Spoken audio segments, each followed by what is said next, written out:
Here's the news from CNBC. Trump picks Rep. Matt Gaetz as Attorney General.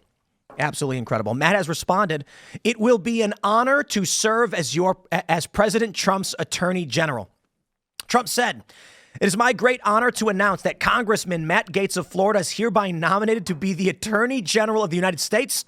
Matt is a deeply gifted and tenacious attorney trained at the William and Mary College of Law, who has distinguished himself in Congress through his focus on achieving desperately needed reform at the Department of Justice. Few issues in America are more important than ending the partisan weaponization of our justice system. Matt will end weaponized government, protect our borders, dismantle criminal organizations, and restore Americans' badly shattered faith and confidence in the DOJ. On the House Judiciary Committee, which performs oversight of DOJ, Matt played a key role in defeating the Russia hoax and exposing alarming and systemic government corruption and weaponization. He is a champion for the Constitution and rule of law. Matt will root out the systemic corruption at DOJ and return the department to its true mission of fighting crime and upholding our democracy and Constitution. We must have honesty, integrity, and transparency at the DOJ. Under Matt's leadership, all Americans will be proud of the Department of Justice once again. I couldn't believe when I saw it, because I first saw the Tulsi Gabbard news, DNI, and I was like, yes, let's go. And then Josie, the redheaded libertarian, tagged me in the post. And then I got the notification. I clicked it, and it's Matt Gaetz, Attorney General. And I nearly dropped my protein shake. And I was just like, "Allison, do we have champagne?" And she said no. And so I went out and bought some. See, this was the day where I immediately took to X and I said, well, at least they won't be talking about Pete Hegseth tonight. Because that overshadowed everything. I didn't have Matt Gaetz on the bingo card. Me neither. That was out of the blue. I had no idea who was going to pick. And we still have, there's some people that we really want to see in his cabinet. So hopefully this does happen. But this came as a surprise to me. And this is a 10 out of 10. Did you have an idea of who you thought he was going to appoint? No idea. No idea? I mean, from Texas, we were kind of hoping for Ken Paxton. Yeah. I mean, he's a bulldog. I mean, nobody's placed more lawsuits against the Biden administration than Paxton. And then there were a lot of people who said, well, Paxton will never get confirmed. But I said, this is a whole new MAGA movement. This isn't your grandma's GOP. Trump is going scorched earth. I mean, obviously with these picks. And my first thought when he said Matt Gaetz, I thought, well, maybe he is picking somebody that can't get confirmed, because then the next person doesn't seem as controversial. But I think if we're talking about recess placements, it may not matter. It's literally the art of the deal right there. Yeah. Well, so let me play this clip for you. This is Aaron Rupar says Matt Gaetz already resigned. Matt and I were classmates. We came to Congress at the same time in the 115th Congress in January 2017. And alphabetically, we're seated right next to one another in Judiciary Committee. We served there together for 7 years. Some of y'all who cover Judiciary know those are long meetings. So I got to know Matt very well. Look, I'll say this. Everyone who served with him will tell you he's one of the most intelligent members of Congress. He's an accomplished attorney. He's very concerned about the lawfare that has been occurring in the Department of Justice under the Biden administration, and the fact that the American people have lost their faith in our institutions of justice because of everything that they've seen. He's a reformer in his mind and heart, and I think that he'll bring a lot to the table on that. I think out of deference to us, he issued his resignation letter effective immediately Wow. at Congress. That caught us by surprise a little bit, but I asked him what the reasoning was, and he said, well, you can't have too many absences. So under Florida state law, there's about an 8-week period to select and fill a vacant seat. And so by doing so today, that allows me, I've already placed a call to Governor DeSantis in Florida and said, let's start the clock. He's in Italy at the moment, and so we're going to talk first thing in the morning about this. And if we start the clock now, if you do the math, we may be able to fill that seat as early as January 3rd when we take the new oath of office for the new Congress. So Matt would have done us a great service by making that decision as he did on the fly. So I am a little bummed to hear that the best member of Congress will no longer be in Congress, but now we're going to have the best possible AG, and I'm hoping he can get done the things that he's talked about. I'm not going to be so naive to think that even with AG Matt Gaetz, he solves every problem we've ever wanted solved. I think he'll do his best, and I don't know who else who would do better. None of the appointments are about solving everything, and I mean we're all pretty much on the same page here with this, but I'm going to just articulate it regardless.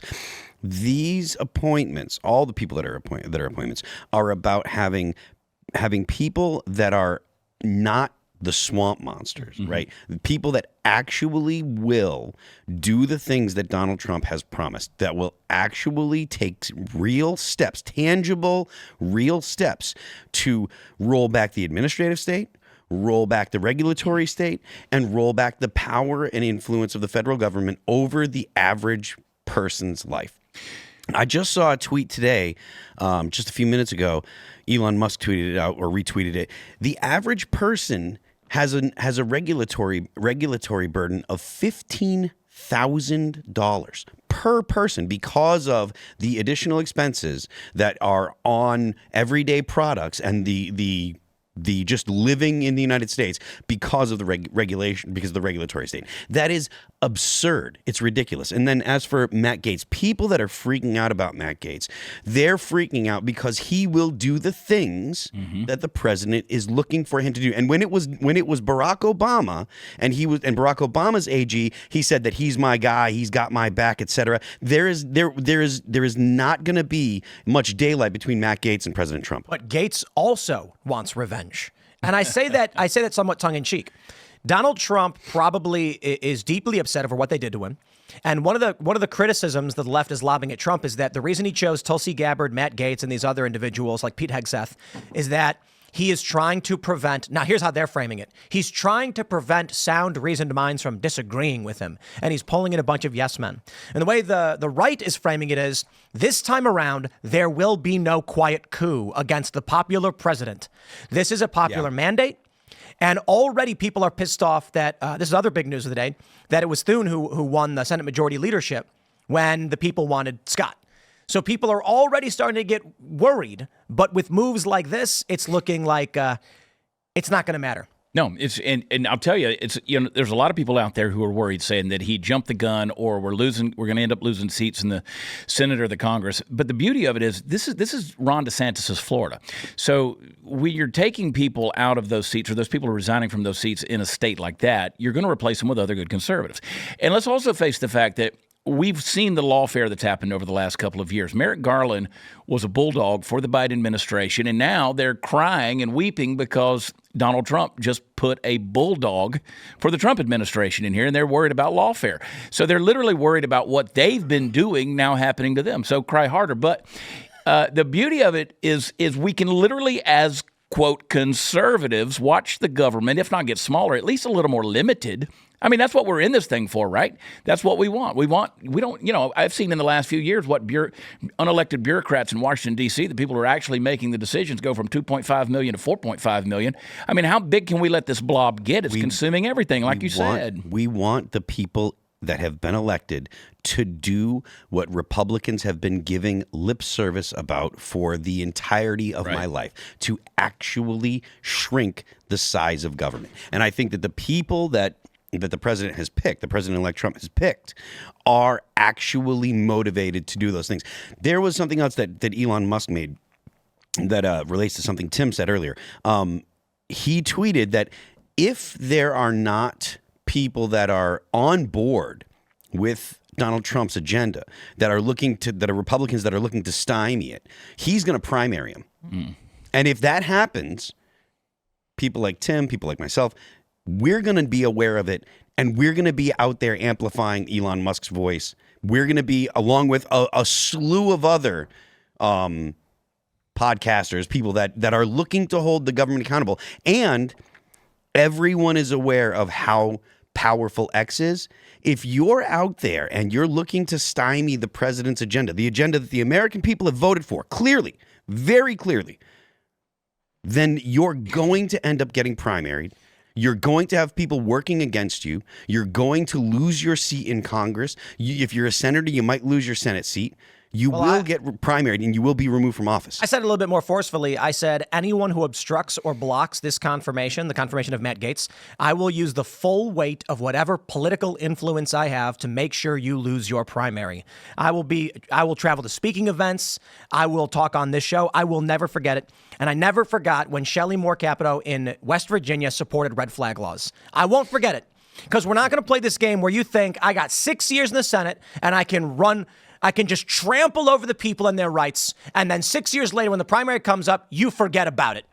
And they're going to try and play this game where they're going to say, well, you don't want the Democrat, do you? So I guess you better support me. But we have a movement now. Yeah. And that means if people like Shelley Moore Capito wants to have red flag laws, she cuts backroom deals saying, I'll get mine, you get yours, and then lies about it later. I guarantee you there's going to be dozens of West Virginians who want to run for that Senate seat, who will get the full weight of support from the entire podcast presidency network, we'll call it now. They're calling this the podcast presidency. All of the shows that Trump went on, all of the shows that organically said, this is the guy. These people are going to stand in opposition to every single one of these members of Congress who obstructs the popular mandate. It feels like what they want to do is to wait out the 4 years so that everybody can just fall back into the same pattern of the blob. So the idea is you get through the 4 years where he makes whatever changes he can, and then eventually you will just fall back into, well, he's not there anymore. The interest isn't there anymore like it was before, and we will just fall back with typical blob Republicans. This administration has 18 months to get done what it wants to do. It's not 4 years, unfortunately. It has 18 months before people start checking out because they're going to be running for their seat in Congress. And then after midterms, then it's all about the presidency. So go ahead. Let's pull up this tweets. Right now, many people are saying that Matt Gaetz may be nominated by Donald Trump, but there's no way they're going to confirm him. In fact, I believe already several Republicans said that he's not a serious contender and that they're going to have to think about it. They don't know if this makes sense.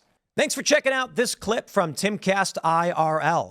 Make sure to watch the show live Monday through Friday at 8 p.m. Subscribe to this channel, and we will see you all there.